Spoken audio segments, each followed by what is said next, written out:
숨겨진 영웅 스티브 잡스의 그림자 실제 사연을 재각색해서 제작하였습니다. 물 비린내가 배어있는 병실 공기가 유난히 묵직하게 가라앉습니다. 한 남자가 창가에 서서 손에 쥔 종이컵을 말없이 내려다봅니다. 21세기를 설계했다고 불리는 남자 스티브 잡스. 그의 몸이 미세하게 떨립니다. 자신을 바라보는 의사의 시선이 마치 자신의 모든 교만과 두려움을 꿰뚫어보는 것만 같아 그는 차마 고개를 들지 못합니다. 잡스 씨 수술을 미루면 안 됩니다.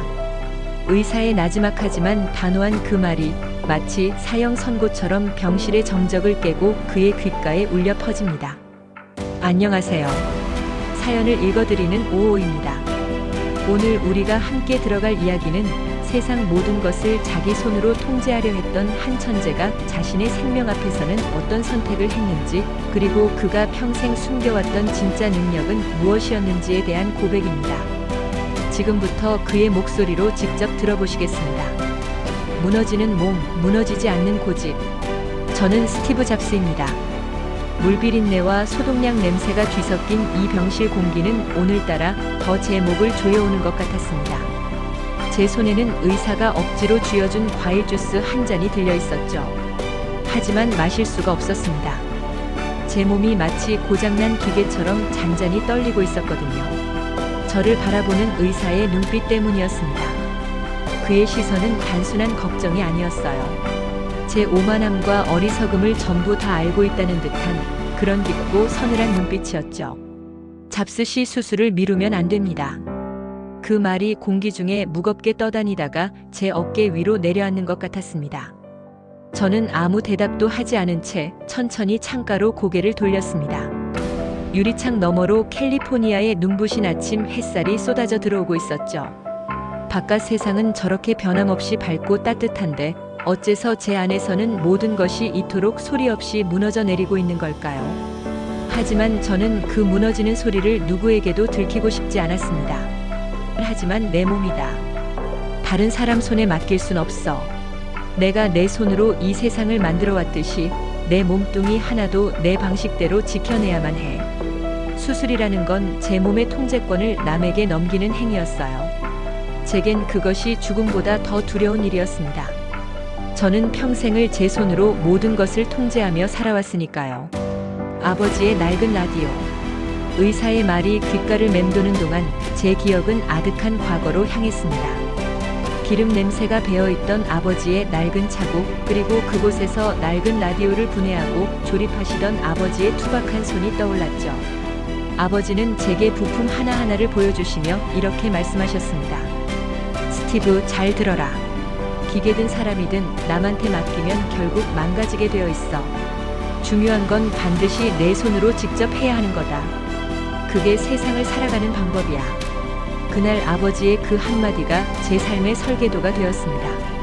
그래서 저는 남들이 비웃을 때 차고에서 애플을 만들었고, 제가 만든 회사에서 쫓겨났을 때도 절망하지 않고 다시 일어서 넥스트미 엑스티를 세웠습니다.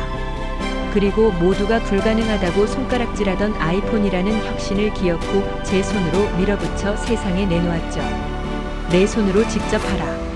그 신념이 저를 만들고 세상을 바꾸게 한 원동력이었습니다. 그런데 그 신념이 이제 와서 날카로운 칼날이 되어 내 목을 겨누고 있다니. 참 운명의 장난인가.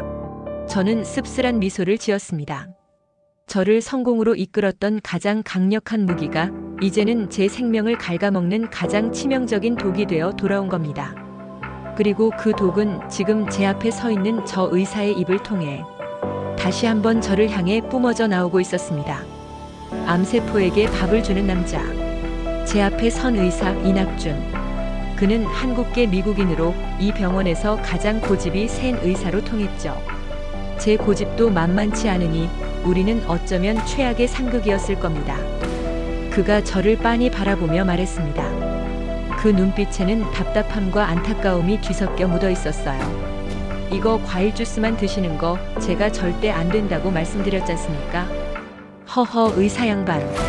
과일은 자연이 주는 가장 순수한 힘입니다. 인체는 자연의 섭리와 함께 가야죠. 이게 내 방식입니다. 저는 일부러 얇게 웃어넘기며 대답했습니다. 하지만 그는 제 위선을 참아주지 않았습니다. 한숨을 꾹 삼키는 소리가 들리더니 이내 냉정하고 날카로운 말이 제게 날아와 박혔죠. 그건 지금 잡스 씨의 암세포한테 최고급 영양식을 밥으로 떠먹여주는 겁니다. 그 말이 한치의 오차도 없이 제 가슴 한복판에 그대로 꽂혔습니다. 하지만 저는 애써 표정을 바꾸지 않았습니다. 여기서 흔들리는 모습을 보이면 모든 통제권을 저 의사에게 빼앗길 것만 같았거든요. 그건 고집이 아니었습니다. 두렵다, 사실은 너무나도 두렵다. 하지만 그걸 들키는 순간 나는 끝이야. 저 의사의 손에 내 운명이 맡겨지는 거라고. 절대 그렇게는 안 돼. 네, 맞습니다. 저는 강한 게 아니라 제 안에 가장 깊은 두려움을 들키기 싫어서 발버둥 치고 있었을 뿐입니다. 아무도 몰랐던 나의 진짜 모습. 사람들은 저를 세상을 바꾼 천재라고 불렀죠. 하지만 저는 제가 천재 같은 게 아니라는 사실을 누구보다 잘 알고 있었습니다.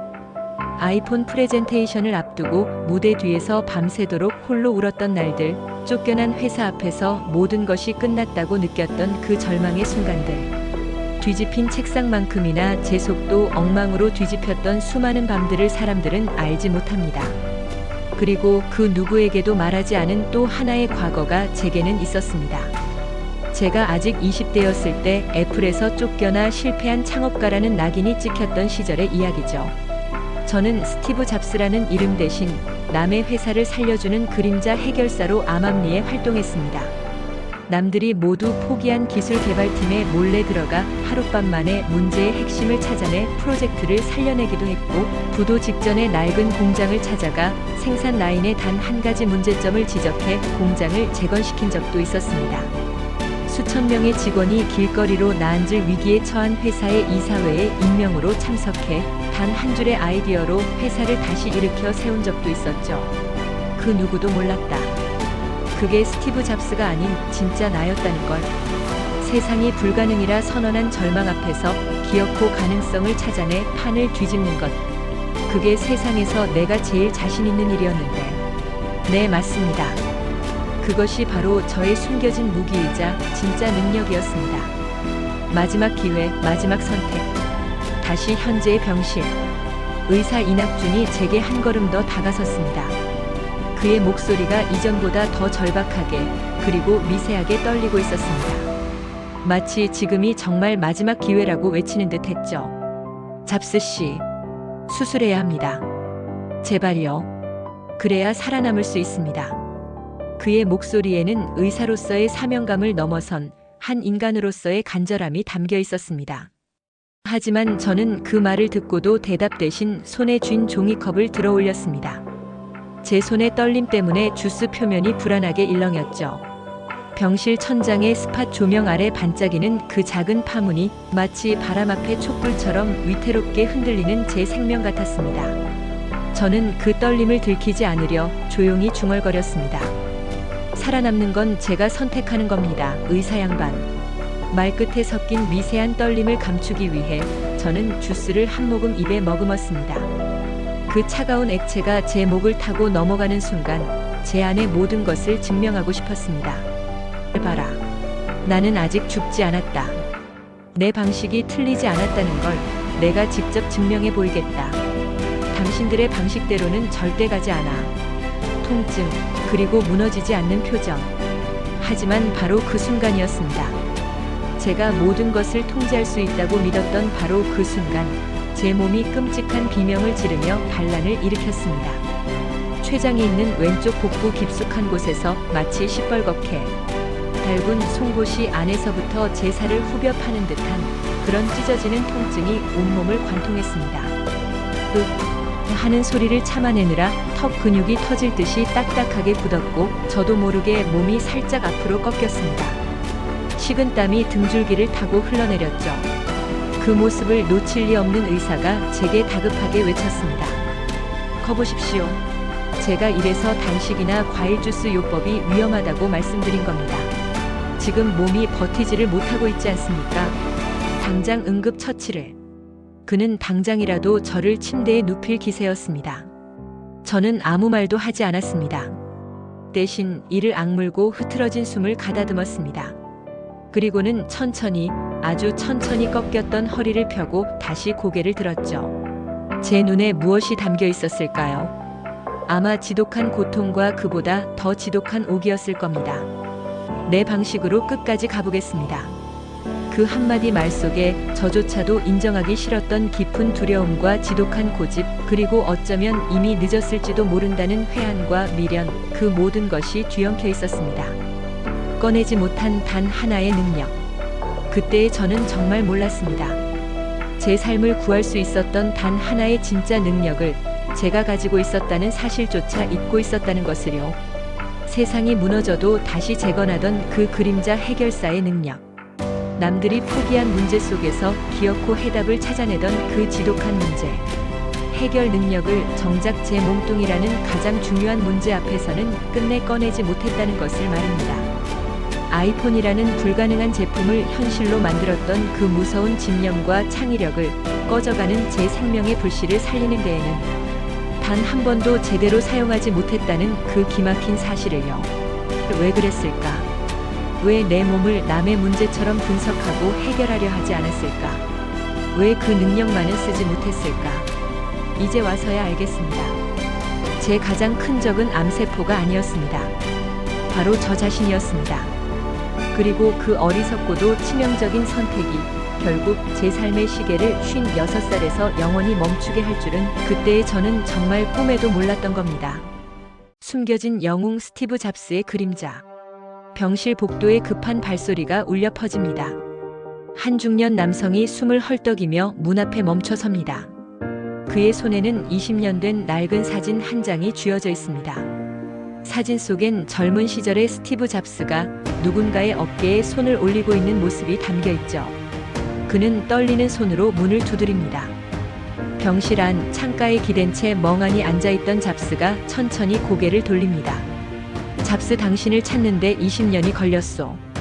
이제 내가 당신을 구할 차례요. 의문의 남성이 문을 열고 들어서자 잡스의 눈이 커집니다. 기억 저편에 묻어두었던 얼굴. 그가 여기 왔습니다. 안녕하세요. 다시 사연을 이어 읽어드리는 오오입니다. 일부에서 우리는 스티브 잡스가 왜 자신의 병 앞에서 해결사가 되지 못했는지 그 표면적인 이유를 들었습니다. 하지만 진짜 이유는 훨씬 더 깊은 곳에 숨겨져 있었죠. 2부에서는 그가 평생 숨겨왔던 과거가 드러나고 그 과거가 그에게 마지막 선택을 요구하는 순간을 함께 목격하게 됩니다. 지금부터 그의 목소리로 계속 들어보시겠습니다. 그림자가 빛을 만나다. 문이 열리고 한 남자가 들어왔습니다. 순간 제 심장이 멎는 것 같았습니다. 로버트 챈들러. 20년 전 제가 익명으로 구해냈던 챈들러 일렉트로닉스의 회장이었죠. 백발이 성성해진 그가 제 침대 곁으로 다가와 낡은 사진 한 장을 꺼내 들었습니다.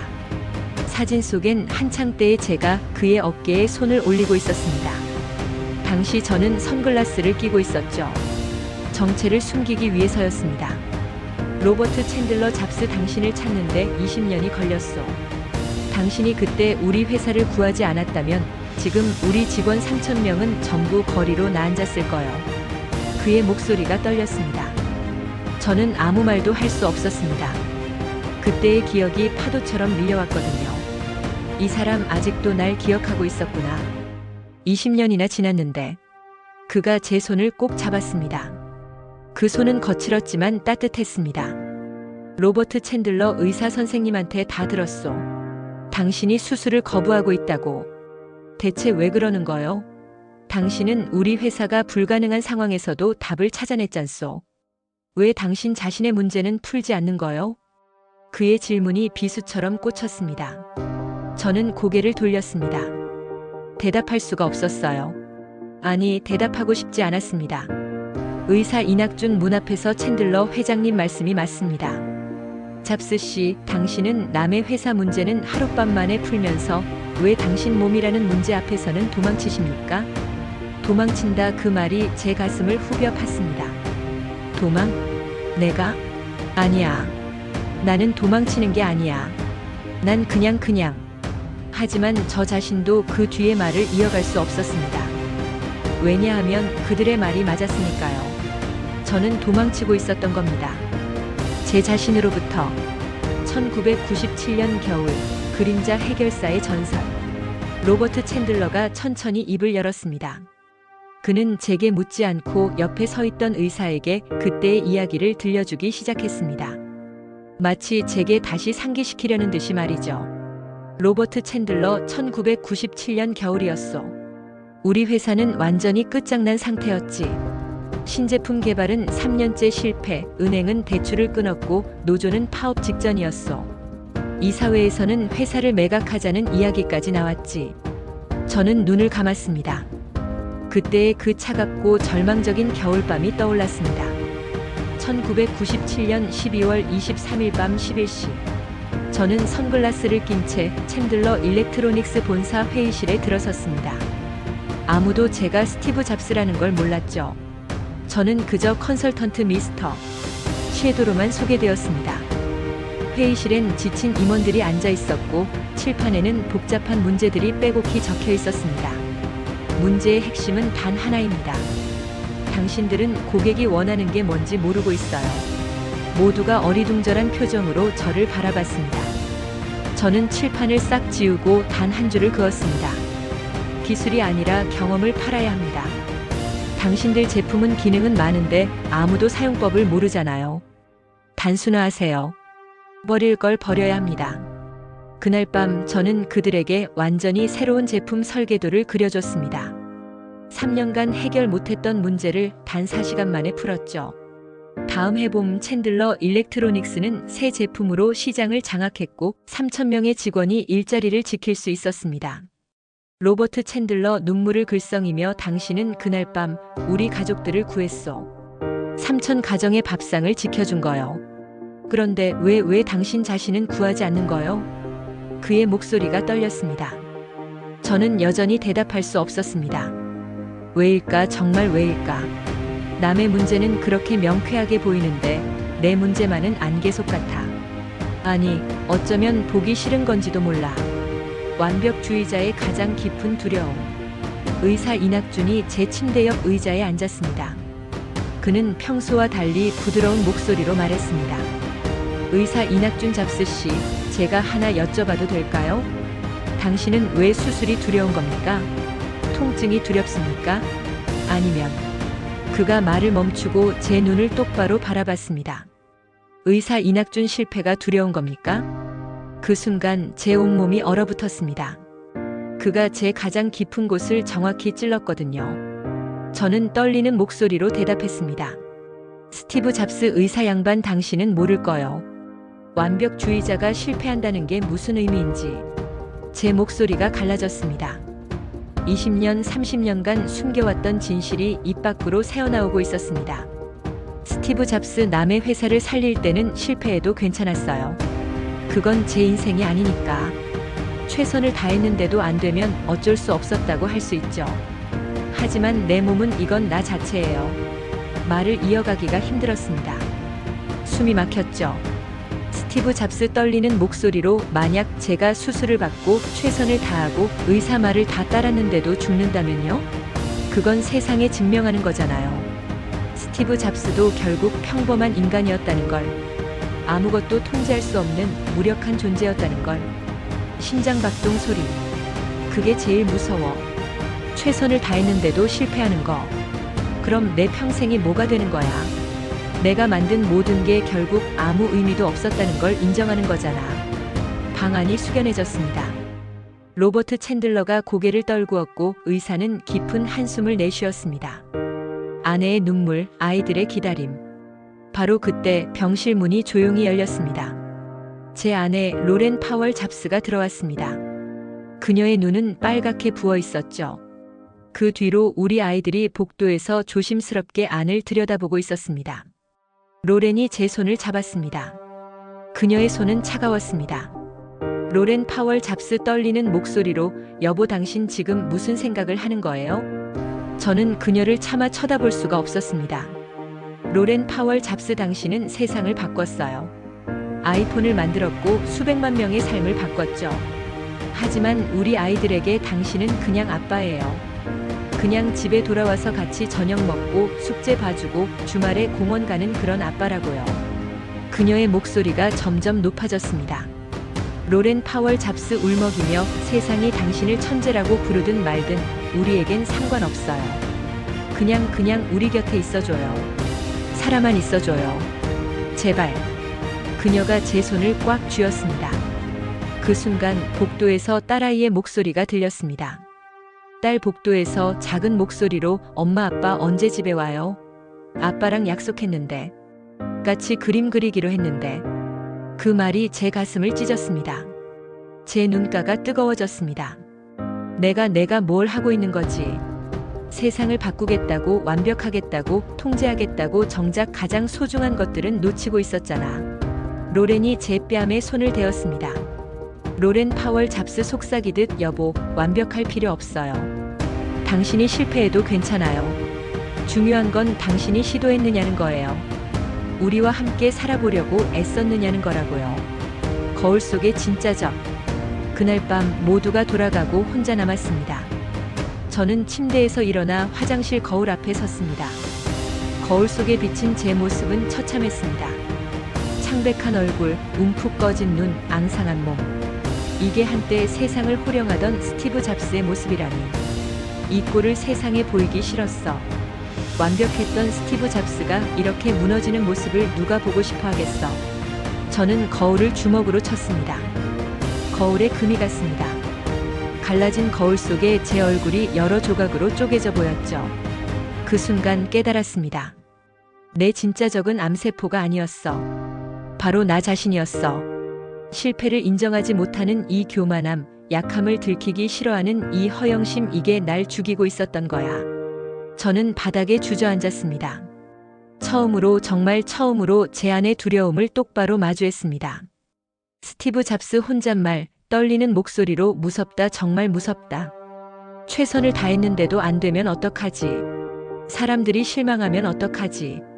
내가 평범한 인간이었다는 게 밝혀지면. 그때였습니다. 문 밖에서 의사 이낙준의 목소리가 들렸습니다.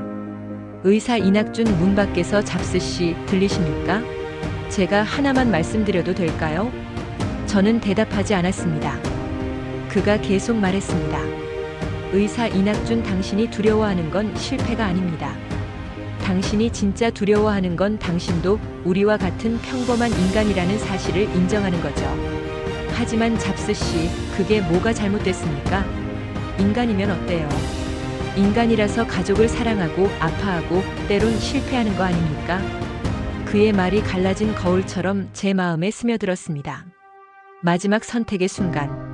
다음 날 아침 저는 결정을 내렸습니다. 아니, 정확히는 결정을 내릴 용기를 겨우 냈습니다. 의사 이낙준을 불렀습니다. 스티브 잡스 작은 목소리로 의사 양반 수술하겠습니다. 의사의 얼굴이 환해졌습니다.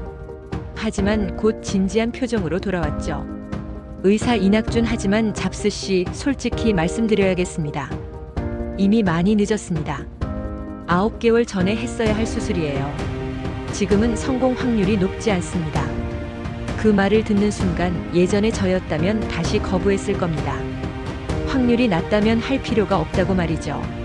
하지만 이번엔 달랐습니다. 스티브 잡스 알고 있습니다. 하지만 제 아이들이 기다리고 있어요. 제가 시도조차 안 하는 아빠보다는 실패했더라도 최선을 다한 아빠로 기억되고 싶습니다. 이게 진짜 용기구나. 실패할 수도 있다는 걸 알면서도 시도하는 것. 완벽하지 않아도 괜찮다고 받아들이는 것. 수술은 다음 날로 잡혔습니다. 수술실로 들어가기 전 로렌과 아이들이 왔습니다. 딸아이가 제게 작은 종이를 건넸습니다. 거기엔 아빠와 손을 잡고 있는 그림이 그려져 있었고 이렇게 써 있었습니다.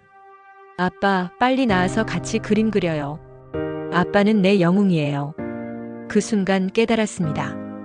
내가 영웅인 건 완벽해서가 아니었어. 포기하지 않고 일어섰기 때문이었어. 아이폰을 만든 게 위대한 게 아니라 실패하고도 다시 도전한 게 위대한 거였어. 그가 남긴 진짜 유산. 수술은 부분적으로만 성공했습니다. 암세포를 모두 제거하진 못했죠. 하지만 저는 후회하지 않았습니다. 그 후 몇 년간 저는 가족과 더 많은 시간을 보냈습니다. 회사 일은 조금 줄였고 주말엔 아이들과 공원에 갔습니다. 완벽한 CEO는 아니었지만 조금 더 나은 아빠가 되려 노력했죠. 2011년 10월 제 생명의 불꽃이 거의 꺼져갈 때였습니다. 침대 옆엔 가족들이 있었고 로버트 챈들러도 찾아와 있었습니다. 그가 제 손을 잡고 말했습니다. 로버트 챈들러 잡스, 당신은 결국 해냈어. 당신 자신의 가장 어려운 문제를 풀었어요. 완벽주의를 내려놓고 인간이 되는 법을 배웠잖소. 저는 희미하게 웃었습니다. 의사 이낙준도 옆에 있었습니다. 의사 이낙준 잡스 씨 후회하십니까? 더 일찍 수술했다면 좋았을 거라고 생각하십니까? 저는 천천히 고개를 저었습니다. 스티브 잡스 약한 목소리로 후회는 합니다. 하지만 그 후회 덕분에 진짜 중요한 걸 배웠어요. 세상을 바꾸는 것보다 곁에 있는 사람을 사랑하는 게 더 어렵고 더 위대한 일이라는 걸요. 제 옆에서 딸아이가 그림을 그리고 있었습니다. 저는 그 모습을 보며 마지막 힘을 짜내 말했습니다. 스티브 잡스, 내가 만든 아이폰은 언젠가 구식이 될 겁니다. 하지만 내가 이 아이들에게 남긴 사랑은 영원할 거예요. 그게 내 진짜 유산입니다. 심장박동 소리가 점점 느려진다. 숨겨진 영웅의 진짜 의미. 스티브 잡스는 2011년 10월 5일 56세의 나이로 세상을 떠났습니다. 그가 만약 9개월 일찍 수술을 받았다면 어쩌면 10년은 더 살 수 있었을지도 모릅니다. 하지만 그는 마지막 순간 가장 중요한 것을 깨달았습니다. 진짜 영웅은 완벽한 사람이 아니라 자신의 약함을 인정하고 그럼에도 불구하고 사랑하는 이들을 위해 싸우는 사람이라는 것을. 세상을 구하는 것보다 더 어려운 일은 자기 자신을 구하는 것이라는 걸. 그리고 때로는 실패할 수도 있다는 두려움을 이겨내고 시도하는 것 자체가 가장 위대한 승리라는 것을요. 잡스의 가족 사진. 그들이 함께 웃고 있다. 그가 남긴 진짜 유산은 아이폰이 아니었습니다. 그것은 가족에게 남긴 사랑이었고 불완전해도 괜찮다는 용기였으며 끝까지 포기하지 않는 인간의 존엄성이었습니다. 당신에게 묻습니다. 당신의 가장 큰 적은 무엇입니까? 혹시 완벽해야 한다는 강박, 실패를 인정하지 못하는 교만은 아닙니까? 진짜 용기는 완벽한 것이 아닙니다. 불완전해도 실패할 수도 있어도 그럼에도 불구하고 사랑하는 이들을 위해 한 걸음 내딛는 것. 그것이 스티브 잡스가 마지막에 남긴 가장 위대한 혁신이었습니다.